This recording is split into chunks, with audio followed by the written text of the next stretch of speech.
अगर आप रियली में ट्रैवल करना चाहते हैं तो बहुत चीप आप ट्रैवल कर सकते हैं, अपने पासपोर्ट की वैल्यू बढ़ा सकते हैं। जल्दी नहीं करें, अपना जो आपकी प्लानिंग है, अगर आप ज़िंदगी में कुछ करना चाहते हैं तो प्लानिंग करनी पड़ेगी आपको। प्लानिंग यही है जो मैं आपको बता रहा हूँ। जैसे कि 5-10 लाख किसी एजेंट को दो, फिर जलील हो, परेशान हो, डिप्रेशन में आ जाओ, अपनी फैमिली को डिप्रेशन में ले आओ। सबसे आसान तरीका ये है, अब जिस तरह मैं आपको बता रहा हूँ। देखिए, आप बहुत कम पैसों में आप रियली आप घूम फिर के आ सकते हैं। अस्सलाम वालेकुम दोस्तों, दिस इज तस्करेशी। आई होप आप सब लोग ठीक होंगे। दोस्तों, मैं आज आपको बताऊंगा कि कैसे, अगर आपका पासपोर्ट फ्रेश है और उस पर कैसे वीज़े लगाए जा सकते हैं, कैसे उसकी वैल्यू बढ़ाई जा सकती है सिर्फ चंद पैसों में। बहुत सारे दोस्त पूछते हैं जी कि मेरा फ्रेश पासपोर्ट है, फ्रेश पासपोर्ट पे मैं कैसे वीज़ा लगाऊं, या कोई ऐसा तरीका बताएं ताकि मैं उस पे ऊपर शेंजन वीज़ा अप्लाई कर सकूं। तो मैं हमेशा मैं अपने दोस्तों को मशवरा देता हूं कि पहली बात तो ये है कि फ्रेश पासपोर्ट की वैल्यू बढ़ाना कोई इतना मुश्किल काम नहीं है। अगर आप लाखों रुपये एजेंटों को देते हो, फिर उनके पीछे ज़ीलो ख्वार होते हो, तो इससे क्या बेहतर नहीं है कि आप खुद अपने पासपोर्ट की वैल्यू बढ़ाएं। आप छोटे छोटे मुल्कों का विज़िट करें, उसके बाद किसी भी अच्छी कंट्री का, शेंजन स्टेट्स का या इंग्लैंड का या कनाडा वगैरह का, ऑस्ट्रेलिया का वीज़ा अप्लाई करें, तो उसमें आपके वीज़ा लगने के चांसेस बहुत हाई हो जाते हैं। एक तो उसमें फ़ायदा ये है कि एजेंट को पैसे देके उसके पीछे नहीं भागना पड़ेगा।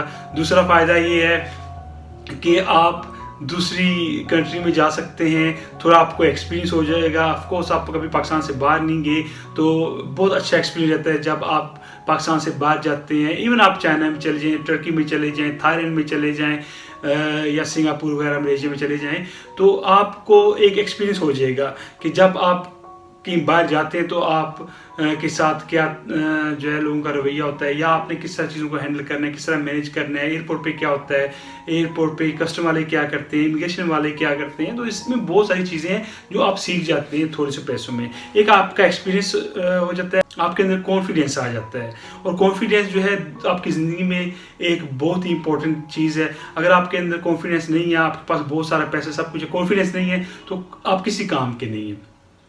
तो मैं आज आपको बताऊंगा कि कैसे आप अपने पासपोर्ट पे कुछ चंद मुल्क हैं जिनका वीज़ा आप लगा सकते हैं, और आसानी से वो वीज़ा आपको देते हैं।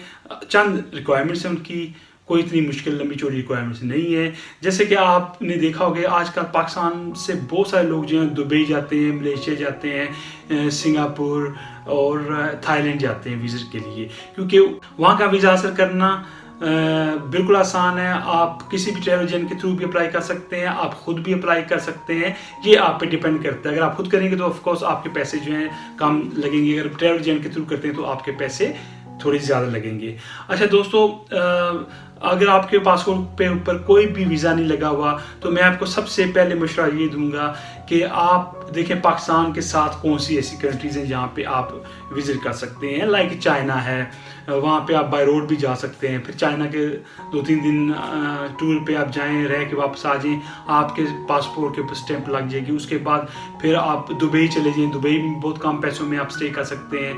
उसके बाद थाईलैंड का वीज़ा अप्लाई करें। मेरा जो आज मेन जो वीज़ा प्रोसेस बताऊंगा आपको, मैं थाईलैंड के बारे में बताऊंगा, और जब आपका थाईलैंड का वीज़ा लग जाएगा फिर और भी 2-3 कंट्रीज ऐसी हैं जो आपको इजीली वीज़ा आपको दे देंगी, जिस तरह सिंगापुर हो गया, मलेशिया हो गया। अगर आप मलेशिया प्लानिंग करेंगे जाने की तो फिर 3-4 कंट्री से आप होके आ जाएं, 3-4 कंट्रीज़ के वीज़ा आपके पासपोर्ट पे लग जाएंगे। जब आप ये टूर करके आ जाएंगे तो उसके बाद आप कोई भी शेंजन कंट्री का वीज़ा अप्लाई करें, इंशाल्लाह आपका वीज़ा 99% चांसेस हैं लगने के। थाईलैंड की जो नेबरिंग कंट्रीज़ हैं उनमें है मलेशिया, कंबोडिया, बर्मा और लाओस। थाईलैंड का वीज़ा अप्लाई करने के लिए आपको एम्बेसी जाने की ज़रूरत नहीं है। आप जेरी के ड्रॉप बॉक्स में आप वीज़ा एप्लीकेशन जो है सबमिट करा सकते हैं। सबसे पहले आपको जो वीज़े के लिए ये चीज़ चाहिए वो है बैंक स्टेटमेंट। इनकी जो रिक्वायरमेंट्स है, 1 साल की आपकी बैंक स्टेटमेंट होनी चाहिए। उसमें ऐसा नहीं है कि आप पूरा साल आपके बैंक में कोई चीज़ आएगी ना हो। अगर आप बिजनेस करते हैं तो ऑफ कोर्स आपकी ट्रांजैक्शन उसमें होगी। अगर आप जॉब करते हैं तो आपकी सैलरी उसमें आना चाहिए, ताकि उनको शो हो कि आपके पैसे जो हैं आ रहे हैं और आप खर्च करें। बैंक स्टेटमेंट जब आप निकलवानी है तो उस पर बैंक मैनेजर के साइन और स्टैंप होनी चाहिए। याद रखिए फेक डॉक्यूमेंट्स नहीं लगाने, आपने ओरिजिनल बैंक स्टेटमेंट लगानी, अदरवाइज आपके ऊपर बैन लग सकता है। आपके पास NTN नंबर होना चाहिए, नेशनल टैक्सेशन नंबर, जो कि FBR का जो महकमा है वो बना के देता है। ये आप किसी से भी बना सकते हैं, अगर आपके पास नहीं है। इसमें 2-3 हज़ार रुपये लगते हैं और ये बन जाता है आपके नाम का, और इसके और भी बहुत सारे फ़ायदे हैं अगर आप ये बनवा लें तो। ऑलमोस्ट सारी कंट्रीज जो हैं वो इस को रिक्वायर करती हैं कि जी ये वीज़े के लिए आपके पास होना चाहिए। कंफर्म टिकट होना चाहिए आपके पास, रिजर्वेशन नहीं होनी चाहिए, कंफर्म होना चाहिए। कंफर्म मतलब है ये कि पेमेंट करके आपके पास कंफर्म टिकट होना चाहिए।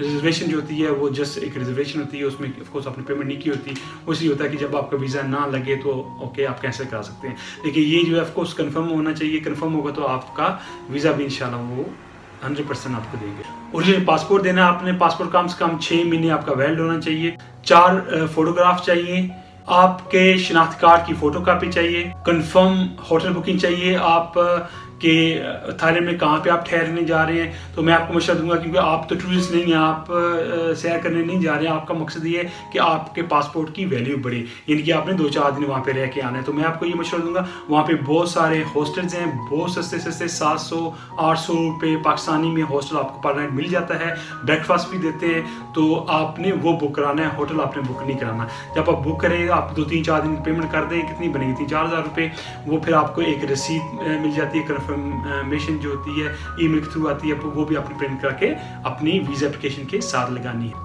FRC फैमिली रजिस्ट्रेशन सर्टिफिकेट लगाना है साथ। रेफरेंस लेटर मांग रहे हैं, अगर आप कोई जॉब वगैरह कर रहे हैं तो आपके बॉस से एक लेटर बनेगा जिसके ऊपर आपका नाम, डेट ऑफ बर्थ लिखी होगी, आपका जो ओहदा है जिस ओहदे पे आप काम करते हैं वो लिखा होना चाहिए, आप क्या सैलरी ले रहे हैं वो होना चाहिए, कब से काम कर रहे हैं, इसको कहते हैं कवरिंग लेटर, ये भी आपने साथ लगाना है। दोस्तों, इनका जो वीज़ा प्रोसेस टाइम है वो 5 दिन है, 5 वर्किंग डेज हैं, और इनकी जो फीस है 4,000 रुपया पाकिस्तानी है। जिसका मैंने आपको बताया, तो बहुत सस्ता आप वीज़ा हासिल कर सकते हैं। जब आपको ये वीज़ा हासिल हो जाए उसके बाद फिर आप दूसरी कंट्री जैसे मलेशिया वगैरह हो गया, फिर उनका भी वीज़ा आप अप्लाई कर सकते हैं, उनका वीज़ा हासिल कर सकते हैं। मैं आपको मशवरा दूंगा कि कोशिश ये करें कि आप जब आप थाईलैंड का वीज़ा मिल जाएगा तो आप प्लानिंग ये अपनी करनी है कि 3-4 कंट्रीज़ में जाना आपने। आप अगर पाकिस्तान वापस आते हैं, फिर पाकिस्तान जाते हैं मलेशिया के लिए, तो वो आपको बहुत सारे पैसे ज़ाया होंगे आपके। तो इस तरह अगर आप प्लानिंग करेंगे 3-4 कंट्रीज़, एक तो 3-4 कंट्रीज़ की स्टैंप्स आपके पासपोर्ट के ऊपर लग जाएंगी, और 3-4 कंट्रीज आप घूम फिर के भी आ जाएंगे जस्ट चंद पैसों में। आप अंदाज़ा लगें, जैसा मैंने आपको मशवरा दिया कि आप अगर हॉस्टल में थाईलैंड में रहते हैं, जाके 4 दिन का आप मैक्सिमम 4,000 रुपये कर लें, यानी कि 1,000 रुपये पर नाइट कर लें, ठीक है।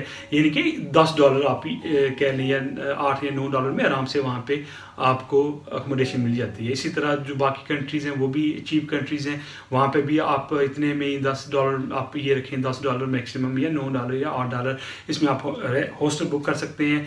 और अगर आप अंदाज़ा करें 4 दिन आप रहे, 4 कंट्रीज़ आप घूमते हैं, इसका मतलब ये है इसकी सीधा 16,000 रुपया आपकी अकोमोडेशन में खर्चा आएगा। आप ये सोचें, चलिए 16 नहीं 20,000 आप कर लें, ठीक है। अकोमोडेशन में फिर आपने खाना पीना आप ज़रूरी नहीं है कि आप 5 स्टार रेस्टोरेंट्स में जाके खाएं।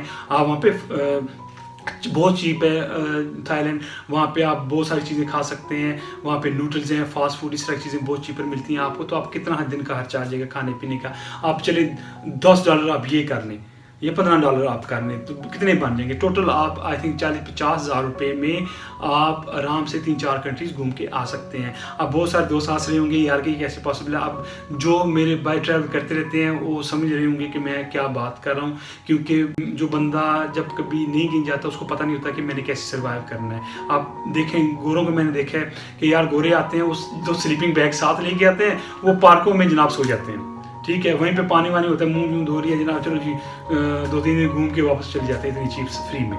तो अगर आप रेल में ट्रैवल करना चाहते हैं तो बहुत चीप आप ट्रैवल कर सकते हैं, अपने पासपोर्ट की वैल्यू बढ़ा सकते हैं। जल्दी नहीं करें, अपना जो आपकी प्लानिंग है, अगर आप ज़िंदगी में कुछ करना चाहते हैं तो प्लानिंग करनी पड़ेगी आपको। प्लानिंग यही है जो मैं आपको बता रहा हूँ। जैसे कि 5-10 लाख किसी एजेंट को दो, फिर जलील हो, परेशान हो, डिप्रेशन में आ जाओ, अपनी फैमिली को डिप्रेशन में ले आओ, सबसे आसान तरीका ये है। अब जिस तरह मैं आपको बता रहा हूँ, देखिए बहुत कम पैसों में आप रेली आप घूम फिर के आ सकते हैं। इसमें सबसे जो एक्सपेंसिव चीज़ है वो है टिकट ज़रा महंगा होगा। अगर आप ये 3-4 मुल्कों का ट्रैवल करेंगे उसके बाद आप किसी भी यूरोपियन कंट्री का वीज़ा अप्लाई कर सकते हैं। मैं आप जो है और भी वीडियोस बनाऊंगा इसी के ऊपर कि कैसे आप और कंट्रीज़ के आसान तरीके से वीज़े हासिल कर सकते हैं और अपनी पासपोर्ट की वैल्यू बढ़ा सकते हैं।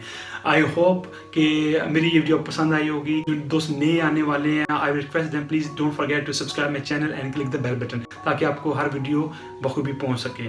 अपना और अपने बहन भाइयों का, माँ बाप का, रिश्तेदारों का बहुत बहुत ख्याल रखिएगा। जो लोग अपनों का ख्याल रखते हैं, अल्लाह उनका ख्याल रखता है। तस्करी को इजाज़त दें। अल्लाह हाफिज़।